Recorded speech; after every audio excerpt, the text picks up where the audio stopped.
नमस्कार दोस्तों, कैसे आप लोग? तो स्टॉक मार्केट स्टडीज़ में फिर से एक बार आपको बहुत-बहुत दिल से स्वागत करता हूँ। तो आज मैं आपके सामने एक आईपीओ के बारे में डिस्कशन करूँगा क्योंकि आईपीओ का सिलसिला जारी हो चुके हैं। क्योंकि देखिए जब मार्केट बुल रन में होते हैं तब एक-एक करके आईपीओ आते हैं और मैं पिछले हफ्ते में ही आपको प्रॉमिस किया था कि जितने सारे आईपीओ आएगा तो उसके ऊपर मैं डिटेल्स एनालिसिस आपके सामने शेयर करूँगा। तो बहुत सारे दोस्तों ने मुझे कमेंट्स भी किया कि सर हर आईपीओ के बारे में एक बार ज़रूर वीडियो बना के शेयर करिएगा।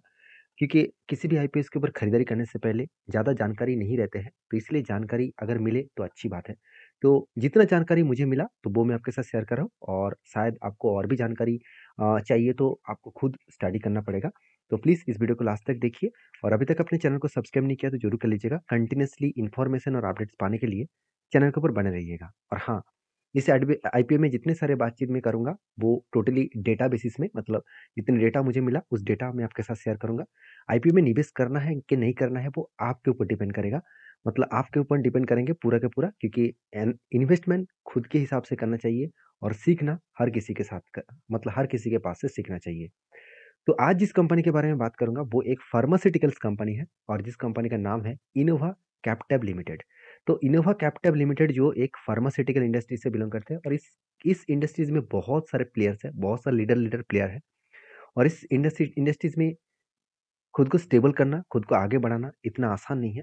तो हर दिशा में देखा है तो कंपनीज़ के ऊपर अगर आपको काम करना है, मतलब किसी भी कंपनीज़ के ऊपर अगर खरीदारी करना है, तो उसके ऊपर कुछ डिटेल्स डेटा आपके पास होना चाहिए। जैसे इंडियन रिटेल जो नेटवर्क है इसका करीबन 1,50,000 से भी ज़्यादा और लार्जेस्ट डोमेस्टिक मतलब जो मतलब फ़ॉर्मूलेशंस है, सीडीएमओ, तो उस फ़ॉर्मूलेशन में इंडिया के सेकंड लार्जेस्ट कंपनी है। और आप देख सकते हैं सीडीएमओ जो प्रोडक्ट है, अभी 2400 से भी ज़्यादा है और जो कंपनी का जो प्रेजेंस जो कंट्रीज़ है, कितने कंट्रीज़ को प्रोडक्ट बेचते हैं? 15 कंट्रीज़ को प्रोडक्ट बेचते हैं। और कंपनी का टोटल रजिस्टर जो प्रोडक्ट है, वो कितने हैं? टोटल 200 से भी ज़्यादा। और जो स्टॉकीज़ एंड डिस्ट्रीब्यूटर्स है, टोटल 5000 से भी ज़्यादा। तो कंपनी की एक डेटा बता रहा है कि कंपनी के बिज़नेस मॉडल के हिसाब से तो बिज़नेस ठीक-ठाक ही चल रहा है। तो अभी सिर्फ़ यही देखकर कुछ खुश मत हो जाना, कंपनी का और भी कुछ बहुत सारी चीज़ देखना पड़ता है। तो कंपनीज़ की जो मतलब वर्किंग जो मतलब प्रोडक्ट्स हैं, वो यहाँ पे लिस्ट दिया गया है, जाकर एक बार लिस्ट को चेक कर सकते हैं। यहाँ पे इसका जो कस्टमर है मतलब we do sorry how do we work with मतलब किसके साथ कंपनी काम करते हैं, उसके बारे में बात करूँ तो लुपिन भी है, साथ ही साथ मैनकाइंड भी है। उसके बाद देखिए जुवेनट्स भी है। तो इस तरीके से अलग-अलग कंपनी है, जिसके साथ कंपनी एक बिग डील साइन करके काम करते हैं। मतलब कि कस्टमर बेस है, तो अच्छा खासा एक कस्टमर बेस करके रखे हैं। तो कंपनीज़ के ऊपर कुछ इन्फॉर्मेशन, बेसिक इन्फॉर्मेशन आपके साथ शेयर किया हूँ। अभी कंपनीज़ के ऊपर डिटेल्स डेटा मैं आपके साथ डिस्कशन करूँगा।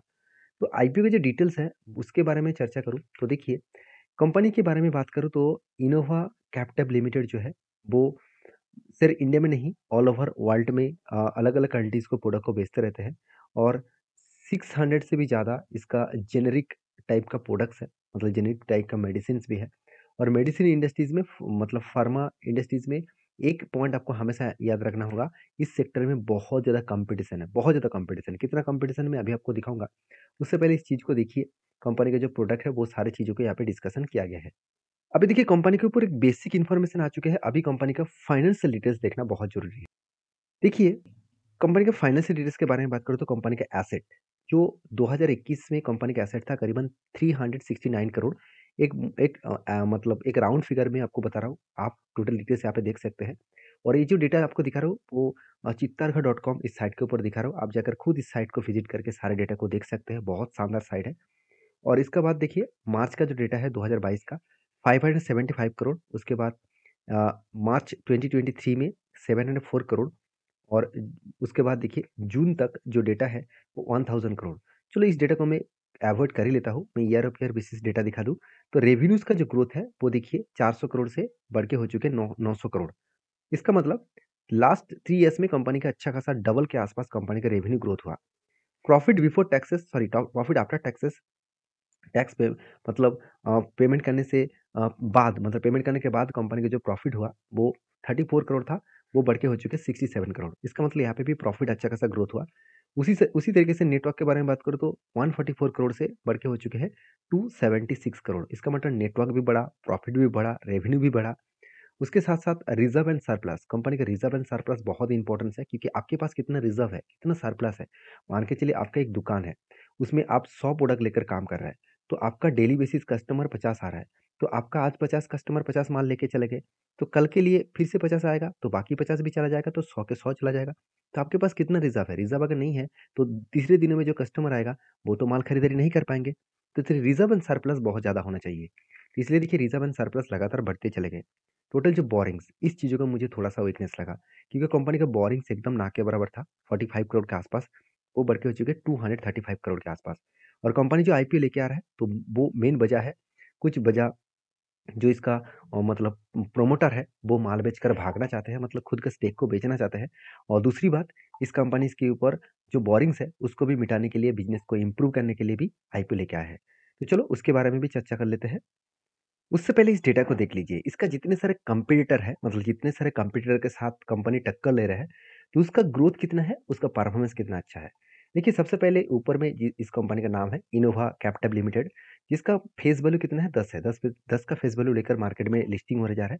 इसका पी रेशियो 31 के आसपास है। मुझे थोड़ा सा पी रेशियो हाई लगा, फिर भी इसके जितने सारे कंपटीटर है, उसके बाकी कंपनीज में सबसे कम पी रेशियो किसके ऊपर देखने को मिला, उसका नाम है नेटको फार्मा लिमिटेड। तो नेटको फार्मा लिमिटेड का पी रेशियो 19 के आसपास है और कंपनी का अर्निंग पर शेयर भी देखा जाए तो ठीक ठाक है। मगर जो उसके बाद जिस कंपनी का पी रेशियो सबसे ज़्यादा देखने को मिला, सब आप देखेंगे तो मतलब इंडोको जो रेमेडियस लिमिटेड, उसका पी रेशियो भी 22 के आसपास है और इसका अर्निंग पर शेयर 15 के आसपास है। तो इसका जितने सारे कंपटीटर हैं, जैसे आप देखेंगे तो लोरियस लैब्स लिमिटेड, इसका पी रेशियो 25 के आसपास है और इसका अर्निंग पर शेयर भी ठीक ठाक है। तो टोरेंट फार्मास्यूटिकल्स लिमिटेड, जो एक बड़ा कंपनी है, उसका पी रेशियो बहुत हाई है और उसका अर्निंग पर शेयर भी हाई है। तो कंपटीटर के हिसाब से देखें तो कंपनी का पी रेशियो थोड़ा सा मुझे हाई लगा, क्योंकि पी रेशियो हमेशा कहा जाता है कि अगर 10 से 30 के अंदर हो तो ठीक ठाक माना जाता है, तो यहाँ पे 30 से थोड़ा सा ज़्यादा है। और अर्निंग पर शेयर भी एवरेज लेवल के आसपास है, क्योंकि 15 के ऊपर हो तो अर्निंग पर शेयर अच्छा माना जाता है, तो यहाँ पे थोड़ा सा उसी के आसपास है। तो कंपनी का जो पी रेशियो है वो 31 के आसपास है। कंपनी का पी जो पोस्ट पी रेशियो था कितना था, 36 के आसपास था, मतलब आईपीओ आने से पहले। और मार्केट कैप कितना है, करीबन 2563 करोड़ के आसपास है, मतलब ऑलरेडी 2560 करोड़ के आसपास बोल सकते हैं। तो एक स्मॉल कैप टाइप कंपनी है, छोटा सा कंपनी है, इस बात को याद रखना होगा। आरओसी आरओई दोनों ही मुझे बेस्ट लगा, क्योंकि 15% के ऊपर है तो अच्छा माना जाता है। डेप्थ थोड़ा सा ज़्यादा है, क्योंकि इसी डेप्थ को कम करने के लिए कंपनी आईपीओ लेके आया है। देखिए पूरा डेप्थ कम नहीं होगा, थोड़ा सा डेप्थ तो कम होगा। अर्निंग पर शेयर 14 के आसपास है और मतलब आर ओ एन डब्ल्यू का मतलब क्या, रिटर्न ऑफ नेटवर्क, मतलब आपका जो टोटल नेटवर्क है उसमें कितना कंपनी रिटर्न जनरेट कर रहा है। मतलब टोटल मान के चलिए आपका टोटल नेटवर्क है 1 लाख रुपया, तो उनमें से आप कितना रिटर्न जनरेट कर रहे हैं, वो करीबन 24% के आसपास है। एक अच्छी, मतलब अच्छा खासा एक पोजीशन देखने को मिला। तो ये एक बेसिक इन्फॉर्मेशन, सारे पॉइंट्स आपके साथ शेयर कर रहा हूँ, क्योंकि कंपनी की जानकारी आपके पास होना चाहिए। अभी आईपीओ के डिटेल्स के बारे में बात करूँ तो 21 तारीख, मतलब आज के दिन से ओपन हो गया था। माफ़ी चाहता हूँ, मैं थोड़ा सा वीडियो लेट में लेके आया, और वीडियो में इसीलिए लेट में लेके आया क्योंकि मुझे आज का दिन का ग्रे मार्केट प्रीमियम देखना चाहिए था, और ग्रे मार्केट प्रीमियम मुझे देखना था, तो इसलिए मैंने वेट किया। तो ग्रे मार्केट प्रीमियम आपको मैं दिखाऊंगा, उससे पहले सारी चीज़ों को देखिए। इसका फेस वैल्यू 10 रुपये है और इसका प्राइस बैंड रखा गया है 450 से मतलब 426 से 448 के आसपास। तो प्राइस बैंड मुझे थोड़ा सा हाई लगा, मतलब थोड़ा सा ज़्यादा लगा, क्योंकि इसका वैल्यूएशन के हिसाब से थोड़ा ज़्यादा लगा। उसके बाद देखिए लॉट साइज जो है वो 33 शेयर के आसपास खरीदारी करना होगा। देखिए टोटल इशू साइज जो है वो करीबन 570 करोड़ के आसपास। इनमें से फ्रेश इशू रहेगा 320 करोड़ और ऑफर फॉर सेल किया जा रहा है 250 करोड़। तो यहाँ पे मुझे थोड़ा सा गड़बड़ी लगा, क्योंकि ऑफर फॉर सेल का मतलब है कंपनी के जो प्रोमोटर है, कंपनी के जो इन्वेस्टर है, वो खुद के जेब भरने के लिए 250 करोड़ के आसपास वो इस मतलब आईपीओ ले आने के बाद उस पैसे को जेब में लेकर भाग जाएंगे, मतलब भाग जाए मतलब घर जाएंगे। तो ये 250 करोड़ थोड़ा सा मुझे ज़्यादा लगा, क्योंकि ज़्यादा पैसा अगर फ्रेश इशू रहता तो कंपनी बिजनेस के ऊपर इन्वेस्ट करते। तो बिजनेस के ऊपर कुछ इन्वेस्ट किया जाएगा, कुछ बोरिंग्स को कम करने के लिए इस तरीके से पैसा को यूज़ किया जाएगा, बाकी 250 करोड़ प्रोमोटर के जेब में जाएगा। और मेरे हिसाब से यहाँ पे थोड़ा सा वीकनेस तो ऑब्वियसली है। और आईपीओ का जो ओपन डेट है वो 21 तारीख और क्लोजिंग डेट है 26 ऑफ दिसंबर।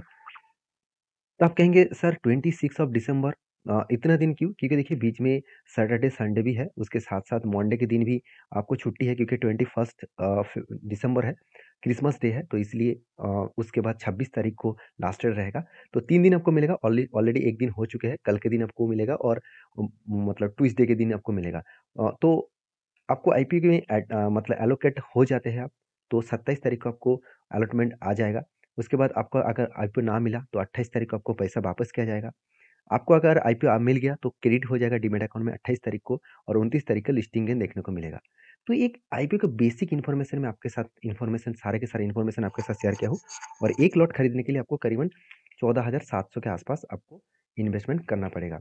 और सबसे बड़ी बात है बड़े-बड़े म्यूचुअल फंड कंपनी इस कंपनी के ऊपर आईपीओ के ऊपर अप्लाई कर रहा है। इस डिटेल्स डेटा आपको यहाँ पे देखने को मिलेगा। तो अभी देखिए सब्सक्रिप्शन के बारे में बात करूँ तो क्यूआईबी मतलब जो क्वालिटी इन्वेस्टर है, तो वो करीबन सब्सक्रिप्शन कर चुके हैं 0.44 के आसपास, मतलब उतना खास नहीं है। रिटेल पब्लिक अच्छा खासा यहाँ पे सब्सक्रिप्शन किया है और जो मतलब हाई एनआई कैटेगरीज जो है, उन्होंने करीबन 1.31% के आसपास है। मुझे हाई जो कैटेगरीज है मतलब हाई एचएनआई कैटेगरी जो मतलब इन्वेस्टर है, उसमें उतना खास देखने को नहीं मिला। और सबसे बड़ी बात है इस कंपनी के ऊपर जो ग्रे मार्केट प्रीमियम है, इसके बारे में चर्चा करूँ तो पहले ग्रे मार्केट प्रीमियम 200 के ऊपर देखने को मिला था और आज के दिन आईपीओ ओपन होने के दिन ग्रे मार्केट प्रीमियम 100 के आसपास आ गया है।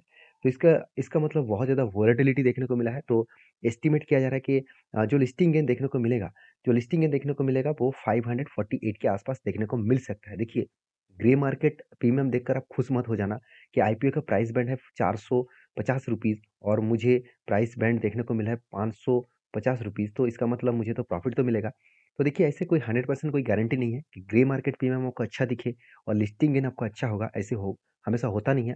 आपको लास्ट डे में ग्रे मार्केट प्रीमियम देखकर खरीदारी करना होगा। अगर आप जानना चाहते हैं तो ग्रे मार्केट प्रीमियम इसका लास्ट दिन में कितना है, तो आप मेरे टेलीग्राम को ज्वाइन कर सकते हैं, नीचे लिंक दिया गया है। वहाँ पे मैं अपडेट ज़रूर दूँगा लास्ट डे में और उस ग्रे मार्केट प्रीमियम को देखकर आप कुछ डिसीज़न ले सकते हैं। तो ये था कुछ कंपनीज़ का अपडेट और मतलब इस आईपीओ का अपडेट्स। तो वीडियो में अगर जानकारी अच्छा मिले तो प्लीज़ लाइक करना और हाँ, मैं रिक्वेस्ट करूँगा, इस वीडियो टोटली एजुकेशन पर्पज़ में शेयर किया गया है, कोई भी मेरे तरफ से रिकमेंडेशन नहीं है। अगर इस कंपनी के ऊपर निवेश करना है तो प्लीज़ आपके रिस्क के हिसाब से, रिसर्च के हिसाब से करिए। मेरे तरफ से कोई भी बाय एंड सेल का रिकमेंडेशन नहीं है। मिलते हैं नेक्स्ट वीडियो में, तब तक के लिए धन्यवाद।